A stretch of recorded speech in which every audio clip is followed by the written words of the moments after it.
Hey, this is Meredith's husband. I've got some SEO advice for you, but I'm going to keep it really simple so that you can understand it, so it makes sense, and most importantly, so you can actually use it.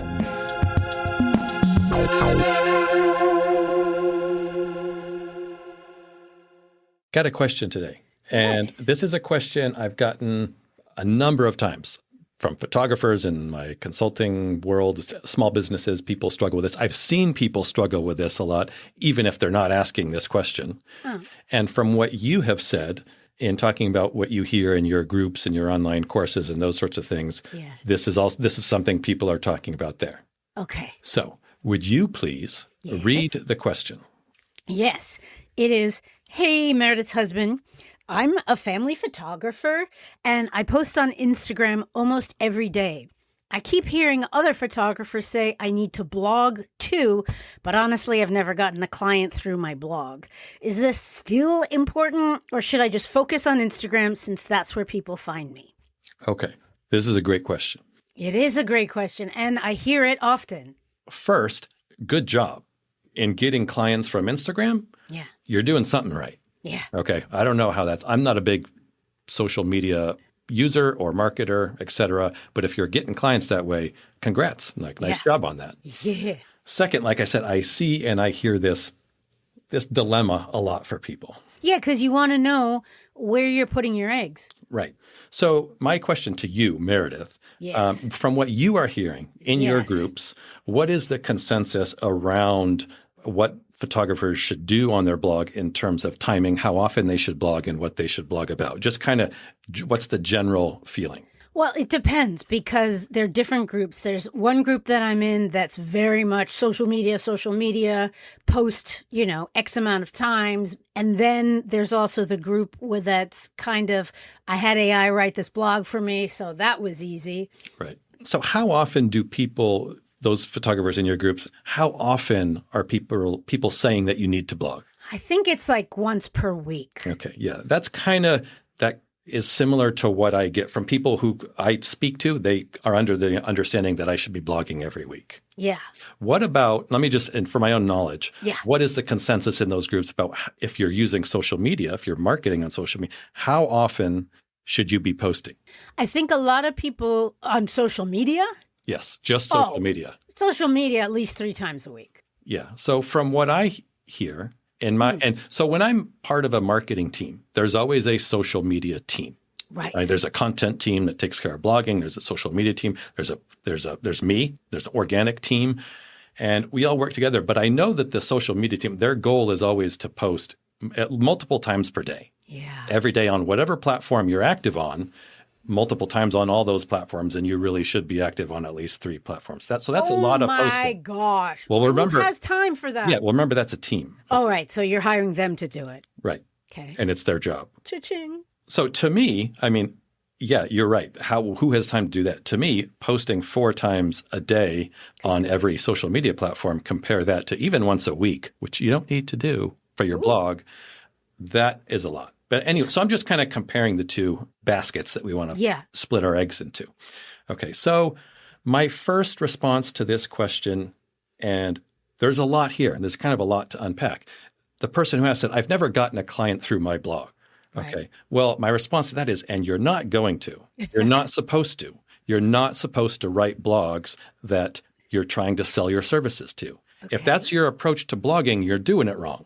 Right. Okay. Occasionally, you might have a blog where you announce a promotion or something or some sort of special announcement, or you announce maybe like you have mini sessions. This is something I hear. Right. Like people do a certain time of the year, they have mini sessions, they blog, they announce it, and they get things that way. Okay, that's an exception. But in general, you don't blog in order to get business. And I'll get more into this in a second. The other reason I like this question is because like I said, I've come across a lot of people who I think struggle. They don't necessarily ask this question, but they struggle with this concept. And I say that because I often see, especially photographers with like old blogs, like we'll review their site and they have a bunch of really old blogs. Maybe they were carried over from their previous site, or sometimes even 2 and 3 versions of their previous websites. And the blogs no longer even work. Like the images are broken. The text doesn't display. And I've seen this many times. Yeah. And when we go over this, I'm like, well, what's your what's your rationale here for keeping these online? Because these are completely not even usable to a person. And the response is usually something along the lines of, well, I was told that's what Google likes. Right. And my response is, what? On what planet, I don't say this exactly, but on what planet do you live where you think Google is going out and looking to reward sites that have tons and tons of blog content that doesn't even function? It doesn't even work. Like there's no text there. The I don't images think are that we actually go back and check them. We just are like, oh, it's going to take care of itself some magical way. But my point is when we go back, and I'm working with a student and we go back and we look at their blog and we find these things, sometimes they say like, oh, yeah, I know of those. And I left them there on purpose because that's what Google likes. People tell me those blogs are good for SEO. So let me ask you as a user, Meredith Zinner.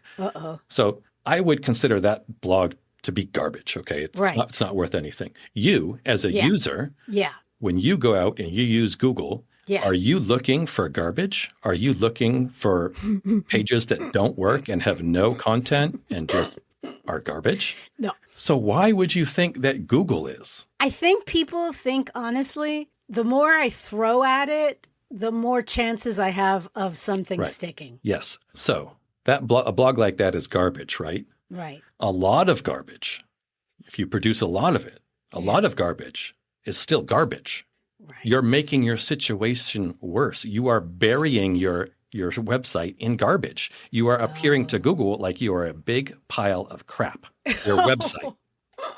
Okay. And I'm being pretty blunt because I want to make a point. I appreciate it. I appreciate so lemmings. Let me get back to when I said, the right of blogging in order to get clients is the wrong approach. Let me talk a little bit about the wrong approach, a wrong approach, and a better approach. Okay. I would say rather than trying to focus on producing one blog every week, okay, that's 52 potential pieces of garbage per year, focus on maybe one decent blog post per month. That's 12 perhaps better blog posts. That is so much better. Okay, so imagine if you're Google comparing two different websites that you are potentially and one of them has one blog every month and it has some valuable content there. Yeah. And the other one has 52, has every single week it pumps out more stuff that is completely useless. Now, can you give an example of something completely useless? Well, one example is blogs that are carried over from previous sites and they don't even function right anymore. The images are broken. They don't look right. They don't work. Okay, that's one example. Clear. Another example is, let's say as a blogger, a website owner, you go to ChatGPT and you say, I am a children's photographer, write a blog for me. Yes. What value is that going to have to readers out there? Okay, number one, that was a rhetorical question, I guess. Right. All ChatGPT is going to do is they're going to go out and they're going to look at other blogs. Yeah, they're going to so they're not creating anything new or unique. They're not creating your voice. Even if you train it to write like you in your tone and your style, that's not your voice in that you are the originator of that content. Right. Okay. Intrinsically, there's nothing new there. There's no value there. Right. Okay. AI, so increasingly people are going to AI to do searches.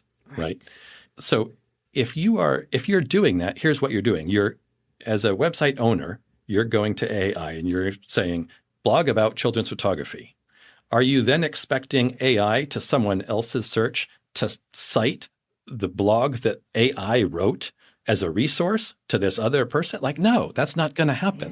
Yeah. Right. Okay. But people think, oh, it's easy, and all these sites are offering to do this. Yes. Here's I know exactly.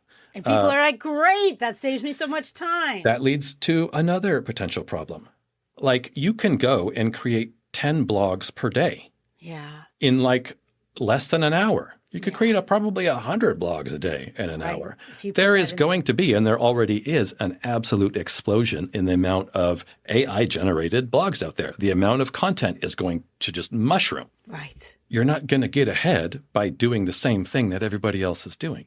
If somebody had a magic button, and I know all these websites and all these companies are promising that Promising a magic button. the Magic Easy button, just enter your keyword and press click and we'll generate a blog. It's going to put you right on the top of Google. Yes. Okay, well, how many people have that same button? Right. There's only one spot at the top of Google. Right. Okay, you see my point here? I do, Yeah. 100%. Okay.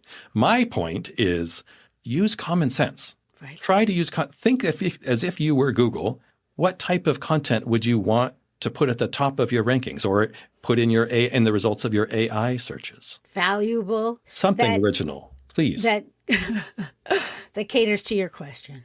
Now, that obviously begs the question, well, what is good content? What is valuable content? Yes, it does. Well, we've already said what it's not. It's not just plugging your keyword into ChatGPT. Now, my response, there's no limit to the number of potentially good blogs and the types of blogs that could be good. So I can't tell you exactly what to do. Clearly. My advice, there must be something that you are good at. You as a photographer, you as a business owner, you as a website owner, you as a professional, a person, there's something that you do, Yes. hopefully in your professional world, that you are really good at. You are better than other people. Yes. Okay. Share something about that. Make it valuable. Like how many times have I said make your blogs a resource for people? Yes. A gazillion. If you can do that once per month, even once per quarter, Right. that's so much better than just pumping out useless information onto your blog every week. Right. It's almost like a cookie cutter, that everyone's like, but mine's shaped like a Christmas tree. Mine's shaped like a bird. I have a giraffe. But it's all the same cookie. Yes. The dough is all the same. Yeah, that's Actually, yeah. yes, yeah, that is a good analogy. My Venmo is. There's no reward for lots of garbage. This is true. Don't race to the bottom of the bin. Yes. All right. I hope this helps. Hey, thank you so much for listening. We really hope that you find this helpful and useful. And if you do, what you could do for us as a thanks would be to, drumroll please, yes, leave a review. Yes, everybody says it, I know, but it really does make a difference. Take 3 seconds, leave as many stars, say something really nice about what you like about the podcast and maybe why other people would like it. It would mean the world to us, especially my husband. That better? All right, I'm going to try one where I'm not going to be charming.